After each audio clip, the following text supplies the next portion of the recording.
नमस्कार साथियों, ठीक है। आदरणीय श्रीमती प्रियंका गांधी जी,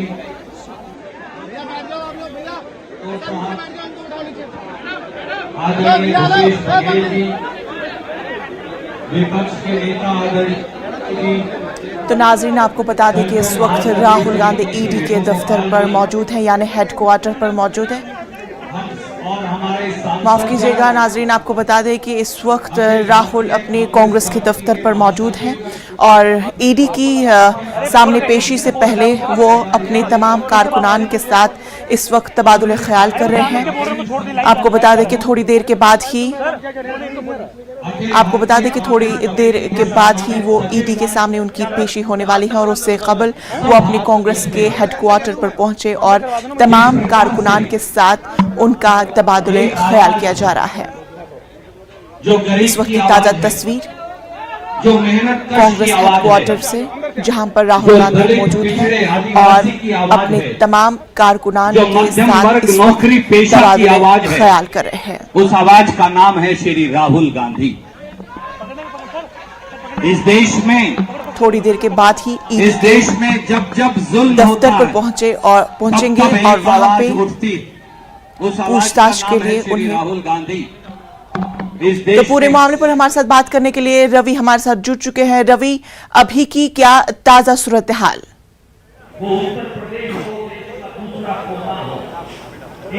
देखिए, इस वक्त कांग्रेस मुख्यालय के बाहर हैं और अभी आप यहाँ के हालात आपको दिखाता हूँ। यहाँ सुरक्षा व्यवस्था आज कितनी कड़ी कर दी गई है।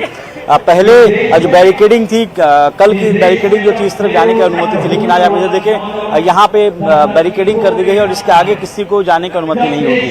अंदर की अगर बात करें तो कांग्रेस मुख्यालय में अभी राहुल गांधी, प्रियंका गांधी, जो कांग्रेस के जो तमाम बड़े नेता हैं, वो यहाँ पे अभी पहुंच चुके हैं।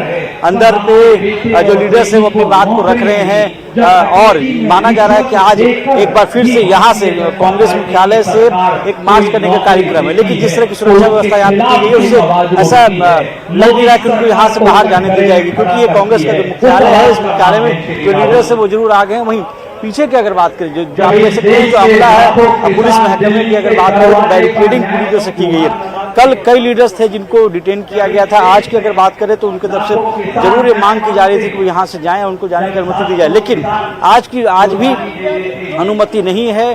और आज कांग्रेस मुख्यालय के गेट से निकलते हैं आप देख रहे हैं कि किस तरह से घेराबंदी कर दी है कि इससे आगे कोई भी लीडर को जाने की अनुमति नहीं होगी। तो कहीं ना कहीं एक घेराबंदी जरूर है और जो कल जितनी छूट थी या कल की जो सहूलियत थी वो नहीं है। कल जो लीडर्स थे उनको उस बैरिकेड तक जाने की इजाजत थी, लेकिन आज की अगर बात करें तो आज घेराबंदी यहाँ पे कर दी गई है और दोनों रास्तों को, जो कांग्रेस मुख्यालय आने के रास्ते हैं, जो अकबर रोड है, इस आप देख सकते हैं कि जो रास्ते हैं वो ब्लॉक कर दिए गए हैं। यहाँ पे किसी को आने की अनुमति नहीं है। अंदर हालांकि जो कांग्रेस के लीडर्स हैं वो पहुंचे हुए हैं, उन्होंने अनुमति मांगी थी, वो चाहते थे कि यहाँ से पैदल मार्च करें, लेकिन वो अनुमति नहीं दी गई है। पूरी सुरक्षा व्यवस्था पूरी यहाँ पे मुस्तैद की गई है और पुलिस के भारी बल यहाँ पे तैनात है और उनके तरफ से जरूर कहा जा रहा है कि अनुमति नहीं होगी, जो लीडर्स आएंगे उनको बाहर आते ही डिटेन कर लिया जाएगा। जी रवि, ये बताएं कि जिस तरह से हमने कल देखा कि कई सारे कांग्रेस के कारकुनान को हिरासत में लिया गया एहतजाज के दौरान, मार्च के दौरान, तो आज उस ताल्लुक से किस तरह का मंजर देखने को मिल रहा है?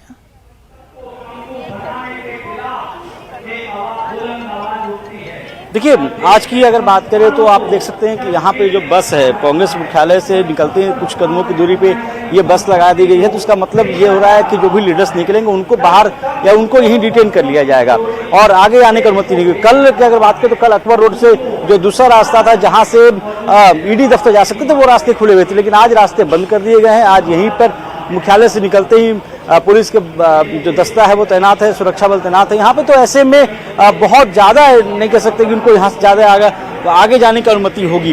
हालांकि कुछ सांसद हैं, सिर्फ सांसदों को बुलाया गया था कि बहुत से सांसद यहाँ पे नहीं पहुँच पाए। कुछ लोगों ने कहा कि उन्हें डिटेन कर लिया गया, उन्हें आगे जाने की अनुमति नहीं दी गई है। तो एक तरह से हालात जरूर हैं।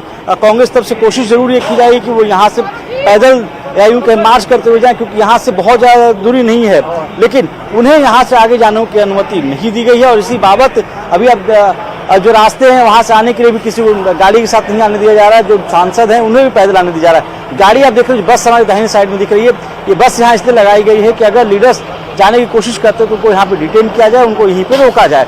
एक तरह से आज की अगर बात करें तो कल जिस तरह घटना दिखी रही थी मिली थी, उसके बाद से दिल्ली पुलिस काफी मुस्तैद है और उनकी तरफ से कोशिश की जा रही है कि कोई भी लीडर जो भी अगर बाहर निकलते तो उनको यही डिटेन किया जाए। जी बिल्कुल रवि, साफ तौर पर यह माना जा सकता है कि कल जिस तरह से हमने सिक्योरिटी फोर्सेस की तैनाती वहां पे देखी, तो आज मजीद सिक्योरिटी में इजाफा किया गया है ताकि कल तरह की जो जिस तरह से वाकयात पेश आए थे, आज उस तरह का किसी भी तरह का कोई वाकया पेश ना आए। जानना चाहेंगे कि आज की पेशी के ताल्लुक से किस तरह की कयास आराया लगाई जा रही है। देखिए, राहुल गांधी, प्रियंका गांधी यहाँ पहुंच चुके हैं। अभी कांग्रेस मुख्यालय से लीडर्स हैं, उनके निकलने का सिलसिला भी अगर आप तस्वीरों में देखें तो निकलने का सिलसिला शुरू हो गया है। सोनू से कहें कि वो एक बार दिखाएं कि जो लीडर्स हैं अंदर जो अपनी बात रख रहे हैं तो सब बात अपनी रख चुके हैं और अब किसी पल वो लोग निकल सकते हैं। कैमरे आप देख सकते हैं कि जो लीडर्स है वो निकलना शुरू हो गए हैं। आप तस्वीरों में देखिए जो कांग्रेस के लीडर हैं और वहां से निकल रहे हैं। मार्च की तैयारी शुरू हो चुकी है। अंदर से आप देख रहे हो स्लोगन आपको सुनाई दे रहे होंगे। तो लीडर्स का अंदर से आने का सिलसिला शुरू हो गया है। हालांकि दिल्ली पुलिस की तरफ से बैरिकेडिंग देखिए, बैरिकेडिंग कर दी गई है। इसके अधिक इससे आगे नहीं जाने दिया जा सकता है। तो कल जिस तरह से उनको यहाँ आगे जाने दिया गया था, यहाँ से आज आगे जाने की अनुमति नहीं है। बैरिकेडिंग कर दी गई है। तस्वीर में आप रणदीप सिंह सुरजेवाला जो कांग्रेस के जो लीडर्स है, तमाम लीडर्स को आप देख सकते हैं और वो अपने हाथ में तख्तियां लगाए हुए, तख्तियों के साथ है कि मैं भी राहुल गांधी, इस तरह की तख्ती लोग लिए हुए हैं जो तमाम कांग्रेस के सांसद हैं और उनके तरफ से कोशिश की जा रही है कि उनको आगे जाने दिया जाए, लेकिन आगे जाने की अनुमति नहीं है।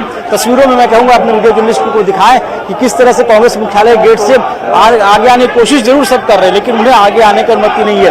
तो एक तरह से टकराव की स्थिति जरूर है दिल्ली पुलिस और कांग्रेस के लीडर्स के बीच में, क्योंकि कल जो हालात हुए थे, कल के हालात के बाद सुरक्षा व्यवस्था काफी कड़ी कर दी गई थी। हालांकि दिल्ली पुलिस की तरफ से यह हवाला दिया जा रहा था कि जो शुक्रवार को घटना दिल्ली में हुई थी उसके बाद से हालात चेंज हो सकते हैं और इसी बाबत इन्हें अनुमति नहीं दी गई थी। 144 लगाया गया था और उसी बाबत अब देखिए बैरिकेड को तोड़ते हुए, आप बैरिकेड से निकलते हुए सारे लीडर आपको बाहर दिख रहे हैं। सारे लीडर सब आपको बैरिकेड को तोड़ते हुए बाहर निकल रहे हैं और तस्वीरों में आप देखिए राहुल गांधी को, तस्वीरों में जो तमाम कांग्रेस के लीडर हैं वो आपको दिख रहे हैं। वो लीडर्स यहाँ से मार्च करते हुए जाना चाह रहे हैं। जो गाड़ी आपको दिख रही है, राहुल गांधी, प्रियंका गांधी दोनों इस गाड़ी में बैठे हुए हैं। तो इस गाड़ी के जरिए तस्वीरों में देखिए प्रियंका और राहुल दोनों आपको फ्रेम में दिख रहे होंगे। इस गाड़ी से वो चाहते हैं ईडी मुख्यालय में आज रूट को डाइवर्ट किया गया है। पहले जनपद को होकर रूट जाना था, लेकिन आज जो रूट है उसमें बदलाव किया गया। मान सिंह की तरफ से होते हुए रूट में बदलाव किया गया है। ये जो गाड़ी देख रही है ये स्कॉट है, ये राहुल गांधी की स्कॉट की गाड़ियां हैं जो निकल रही हैं और पीछे वाली गाड़ियों में आप देखिए जो पीछे गाड़ी है उसमें प्रियंका राहुल दोनों बैठे हैं। तो आज रूट में थोड़ा तब्दीली की गई है। कल जनपद होकर रास्ता दिया गया था, आज रास्ते में बदलाव करते हुए मान सिंह रोड को पकड़ा गया है और इन रूट के जरिए आगे जाने की कोशिश है। हालांकि जो कार्यकर्ता हैं वो भी साथ में जा रहे हैं। देखिए यहाँ पे डिटेंशन है, यहाँ पे सबको बस में डाला जा रहा है। बस की तस्वीर अगर आप दिखा पाए सोनू, तो देखिए यहाँ पे जो लीडर्स हैं जिनको सबको यहाँ डिटेन किया जा रहा है, उनको बस में यहीं से डिटेन करके ले जाने की कोशिश की जा रही है। तो अभी के हालात में यूं कहें कि जो लीडर्स गए थे उन लीडर्स को तस्वीरों में राहुल, प्रियंका दोनों यहाँ से निकल चुके हैं। राहुल गांधी सीधा ईडी दफ्तर जाएंगे, उनके साथ जो कांग्रेस के लीडर्स हैं तमाम लीडर्स उनके साथ मार्च करते हुए निकल रहे हैं। हमारे साथ छत्तीसगढ़ के मुख्यमंत्री भूपेश बघेल हैं, इनसे बात करते। सर, आज भी आगे अभी अनुमति नहीं है जी। अभी की अगर बात करें तो कई जो लीडर्स यहाँ पे अपनी गिरफ्तारी दे रहे हैं। डिटेंशन जो बस है यहाँ से डिटेन हो रहे हैं। तो ये जरूर कह सकते हैं आगे जाने को लेकर जो कहा जा रहा था रूट में बदलाव, तब्दीली जरूर की गई है। कल का जो रूट था उस रूट को बदला गया है और आज जो रूट दिया गया है वो मान सिंह से होते हुए रास्ता दिया गया है। तो ऐसे में ये जरूर कहा जा सकता है कि डिटेन करने की तैयारी इनको हो गई है। कई लीडर्स को यहीं पर डिटेन किया जा रहा है। जी रवि, आप इस अहम खबर पर नजर बनाए रखें। फिलहाल नाजरीन आपको बता दें कि किस तरह से वहां पे कांग्रेस के कारकुनान को हिरासत में लिया जा रहा है और साथ में तो ये समझ के परे कि यहाँ की पुलिस प्रशासन को कितना बड़ा दबाव झेलना पड़ रहा होगा दिल्ली से या गवर्नमेंट से, कोई कल्पना नहीं कर सकता। 15 लोगों को, ये तो कोई आज तक मैंने कभी देखा नहीं। कानून अपना काम करे, 144 लगे तो आप अरेस्ट कर लीजिए, परंतु आप अगर AICC में आने लगे तो रोक सकते हैं। तो ये हालात हैं, देख रहे हैं आप लोग। सर ने देखा कि आपकी सिक्योरिटी को भी जो है बीच में रोक दिया गया, आप लोग को खुद चीफ मिनिस्टर है, इसमें भी आप लोगों को नहीं लगता कुछ अजीब सी स्थिति इस वक्त बनी? डेमोक्रेसी की हत्या ही हो रही है, आप समझ लो, देश के अंदर। ये देशवासियों को समझना पड़ेगा। खाली धर्म के नाम पर राजनीति कब तक करते जाओगे? हालात बड़े गंभीर है देश के।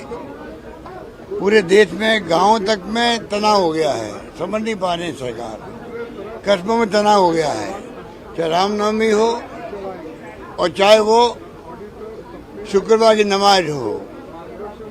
लोग सड़कों पे क्यों आ रहे हैं? साथ साथ रहना जिंदगी के अंदर, हिंदू को, मुसलमान को, ईसाई को, फारसी को, जैन को, सबको जिंदगी बितानी है, सदियों से बिताते आए हैं, आगे भी साथ साथ रहना है। तो फिर तनाव किस दिशा में ले जाएगा देश को, ये चिंता का विषय है। वो हमसे हिंसा करवाएंगे, हम अहिंसा का पाठ पढ़ाएंगे, वो बेरोजगारी फैलाएंगे, आपके पत्रकारों तक को धक्के देते जाएंगे, हम उनसे जवाब मांगते जाएंगे, वो नौकरियां छीनते जाएंगे, हम युवाओं के लिए नौकरियां मांगते जाएंगे, वो गैस सिलेंडर, पेट्रोल डीजल के दाम बढ़ाएंगे। राहुल गांधी उनसे महंगाई पर रोक लगाने की मांग करते जाएंगे, वो संविधान को बुलडोजर के नीचे रौंदेंगे।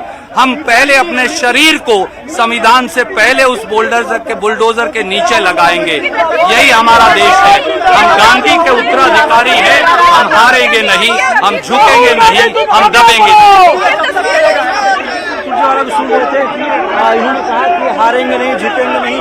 और जो लीडर्स से डिटेन किए गए, यहाँ पर देखिए अब डिटेन कर करके लीडर्स को, जो सभी लीडर हैं उनको डिटेन किया जा रहा है यहाँ से कांग्रेस मुख्यालय के सामने से, और यहाँ से डिटेन करके सभी को जो नजदीकी थाना है वहाँ पे ले जाया जाएगा। तो एक आगे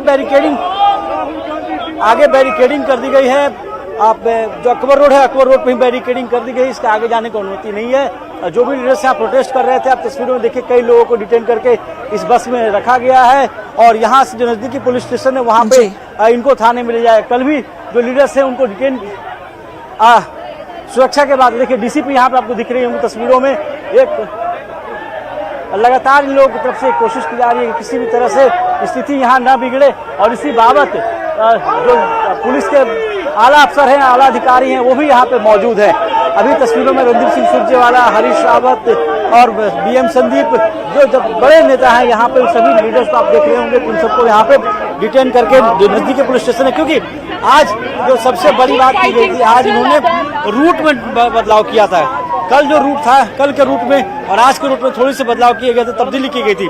कल जो रास्ता चुना गया था वो रास्ता जनपथ होकर था। आज जो रास्ता है उस रास्ते में आगे ये अकबर रोड से होते हुए मान सिंह रोड से रूट डाइवर्ट किया गया। तो एक तरह से टाइम टेकिंग है, क्योंकि अगर उस रूट से जाते हैं तो वहां से पास में ही ईडी का दफ्तर, एक टाइम टेकिंग है और लोगों की भीड़ कम लगे, और इसी बाबत इस तरह का फैसला प्रशासन की तरफ से लिया गया। जी रवि, ये बताया कि कल एक रूट था और आज मानसिक रूट को चुना गया है, तो इसकी क्या वजूहत मानी जा सकती है कि रूट चेंज क्यों हो सकता है? देखिए, रूट में बदलाव इसलिए किया गया क्योंकि कल जो रूट था वो जनपथ होकर था। जनपथ से थोड़ी दूरी पे, करीब अगर उस रूट से जाते हैं तो करीब आधे घंटे के अंदर, क्षमा कीजिएगा, 5 मिनट की दूरी पे ईडी का कार्यालय है। और यहाँ से अगर आप जाएंगे तो रूट आपको लंबा पड़ेगा, क्योंकि यहाँ से ईडी कार्यालय जाने के लिए आपको पहले मान सिंह रोड जाना पड़ेगा, मान सिंह रोड से होने के बाद मौलाना आजम तरफ रोड जाना पड़ेगा। तो रूट दूरी बढ़ाने के लिए इस तरह से किए गए। अब देखिए, जो पुलिस है, जो महकमा है, यहाँ पे लोगों को प्रशासन ने रोका हुआ है, किसी को आगे जाने की अनुमति नहीं थी। जो डिटेंशन है, डिटेन किया गया है। मैं अपने वीडियो जर्नलिस्ट को बोलूँगा कि आप देखते हुए देखिए, पुलिस के जो अधिकारी हैं वो भी लगातार है मुस्तैद है, क्योंकि जो हालात है यहाँ पर टेंस है। मुख्यमंत्री दिख रहे होंगे आपको छत्तीसगढ़ के तस्वीरों में, साथ में संगठन महासचिव के शिव गोपाल दिख रहे होंगे तस्वीरों में। तो जो कांग्रेस के बड़े लीडर हैं, कांग्रेस के बड़े लीडर यहाँ पे मौजूद है, मुख्यमंत्री मौजूद है, और हालात अब देखिए कि यहाँ पे कहीं ना कहीं धक्का मुक्की की हालात नौबत आ रही है। और देखिए तस्वीरों में देखिए किस तरह की धक्का मुक्की हो रही है। तो एक तरह से टकराव, जिस टकराव की आशंका जताई जा रही थी, उस तरह का टकराव देखने को मिल रहा है। और इसी आशंका को देखते हुए रूट में भी डाइवर्ट किया गया था, रूट में बदलाव किए गए थे और ये कहा जा रहा था कि अगर टकराव की स्थिति को रोकने के लिए ही रूट में तब्दीली की गई। आप पूरे आरएएफ के जवान देखिए, यहाँ पे जो अकबर रोड के चौराहे के पास का ये मंजर है। बस में जो डिटेन किए हुए सारे लीडर्स हैं वो आपको दिख रहे हैं और यहाँ पे बैठ गए मुख्यमंत्री भूपेश बघेल बैठे हुए हैं। मुख्यमंत्री भूपेश बघेल जो छत्तीसगढ़ के हैं वो आपको तस्वीरों में दिख रहे हैं। दीपेंद्र हुड्डा आपको दिख रहे हैं। तो तमाम जो बड़े चेहरे हैं वो आपको यहाँ दिख रहे होंगे, वो यहाँ पे बैठ चुके हैं और उनके तरफ से कहा जा रहा है कि वो यहाँ से आगे नहीं जाएंगे। तो एक जो टकराव वाली जो बात हो रही थी वो टकराव है। भूपेश बघेल यहाँ पे धरने में बैठ चुके हैं, उनके साथ जो सांसद हैं, कई सांसद यहाँ बैठे हैं। तो एक तरह से साथ देने की जो कोशिश है, ये जो कहा जा रहा था कि वो उनके साथ खड़े रहेंगे, राहुल गांधी के साथ सब अपनी गिरफ्तारी देंगे, तो उसी बाबत ही इस तरह के जो लीडर हैं वो यहाँ पे खड़े हैं, यहाँ पे डिटेन किए गए हैं। तस्वीरों के जरिए आप देखिए, बस है, इस बस में लीडर्स को डिटेन किया गया है। उनके सामने ये अकबर रोड का चौक है, अकबर रोड से यहाँ से थोड़ी दूरी पे ईडी का दफ्तर है, लेकिन यहाँ पे सभी लीडर्स को डिटेन किया जा रहा है, सबको बस में डालने की कोशिश की जा रही है। टकराव की स्थिति दिख रही है, पुलिस के साथ पुलिस बल को संघर्ष करना पड़ रहा है लीडर्स को बस में बैठाने के लिए।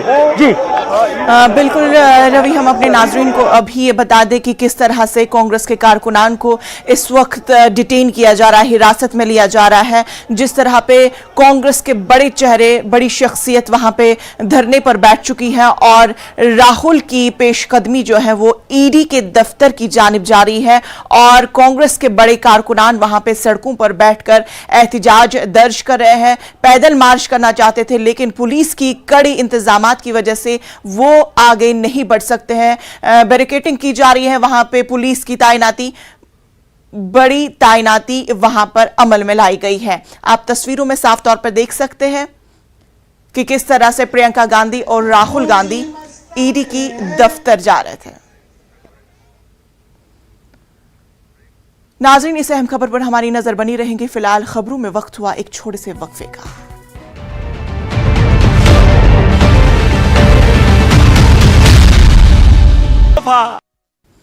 ब्रेक के बाद इस्तकबाल।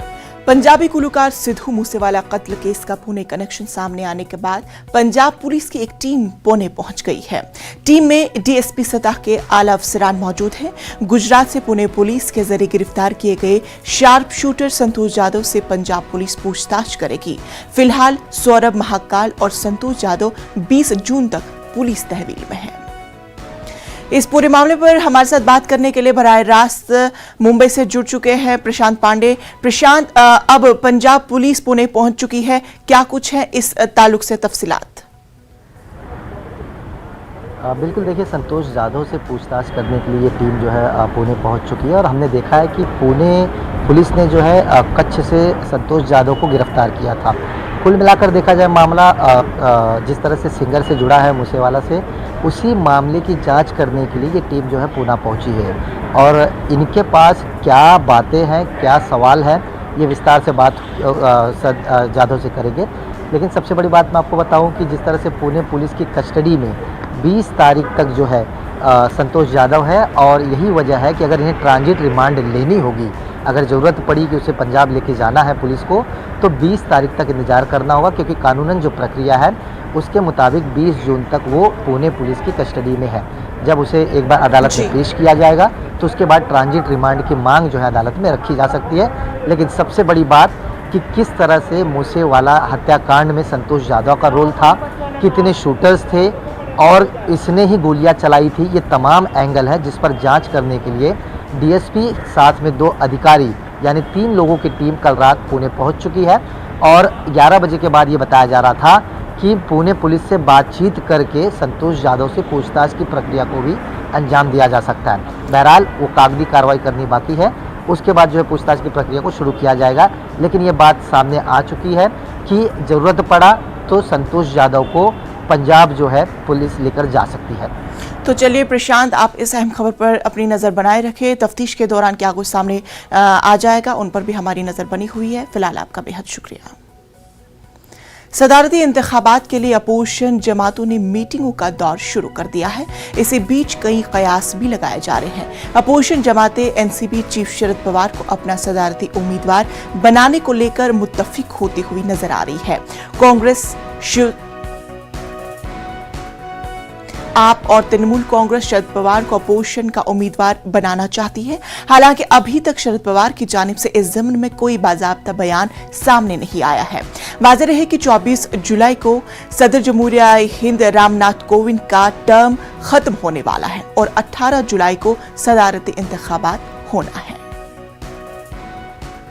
इस पूरे मामले पर हमारे साथ बराह रास्त वसीम अंसारी हमारे साथ जुड़ चुके हैं। वसीम अंसारी, जानना चाहेंगे सदारती इंतखाबात अब चूंकि मीटिंगों का भी दौर शुरू हो चुका है और मुख्तलिफ पार्टियों की जानिब से कई तरह के मंशूर पार्टियां एकजुट हो और उसके बाद हम कहीं ना कहीं बीजेपी को इस मामले में टक्कर दे सकते हैं और हम जीत भी सकते हैं। उसके बाद आम पार्टी के संजय सिंह भी मुलाकात की थी शरद पवार से और इस बात को लेकर बाकायदा यहाँ पर एक बैठक भी हुई थी शरद पवार के घर पर। उस बैठक में एनसीपी के कई बड़े नेता थे, प्रफुल्ल पटेल थे, यहाँ के गृह मंत्री दिलीप वलसे पाटिल, जितेंद्र आव्हाड, जो जयंत पाटिल जो यहाँ के प्रदेश अध्यक्ष हैं, कई छगन भुजबल, कई बड़े नेता जो महाराष्ट्र के थे वो सभी शामिल थे।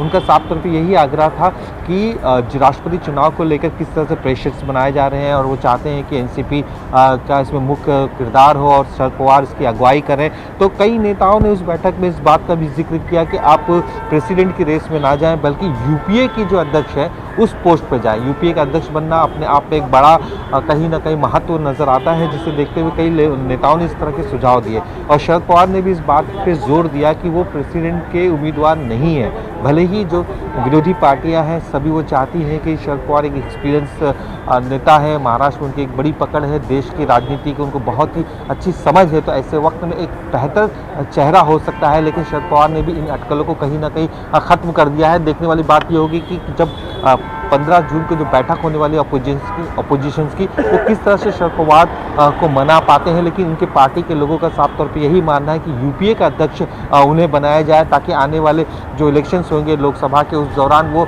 एक प्रधानमंत्री का चेहरा बनकर आए। इस तरह की एक रणनीति एनसीपी की तरफ से की जा रही है। और जहाँ तक महाराष्ट्र की बात करें तो इस इलेक्शन में काफ़ी अहम किरदार होगा क्योंकि यहाँ पे महाराष्ट्र में सरकार है इनकी और कई विधायक इनके साथ जो आंकड़े हैं 167 के, ये अपने आप में बहुत ही मूल्यवान हो सकते हैं वोटिंग के दौरान। सांसदों की भी और राज्यसभा के जो मेंबर्स हैं उनकी भी संख्या यहाँ पे साफ तौर पे दिखाई देती है।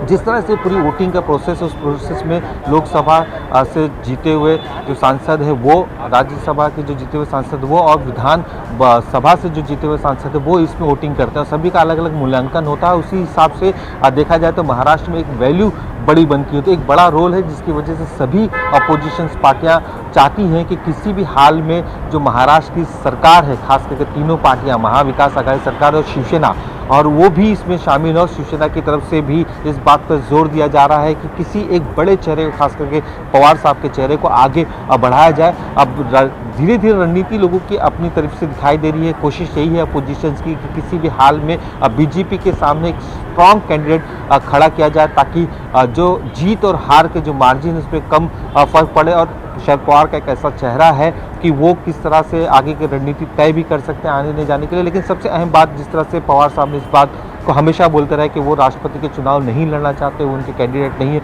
तो कहीं ना कहीं अपोजिशन की जो एक दिल की जो मंशा है उस पर पानी फिर चुका है। जी तो चलिए वसीम अंसारी, आप इस अहम खबर पर अपनी नजर बनाए रखें। फिलहाल तफसीलात के लिए आपका बेहद शुक्रिया। उत्तर प्रदेश में जारी गैरकानूनी इन्हदामी कार्रवाई के खिलाफ जमीयतुल उलमा हिंद ने सुप्रीम कोर्ट से रुजू किया है।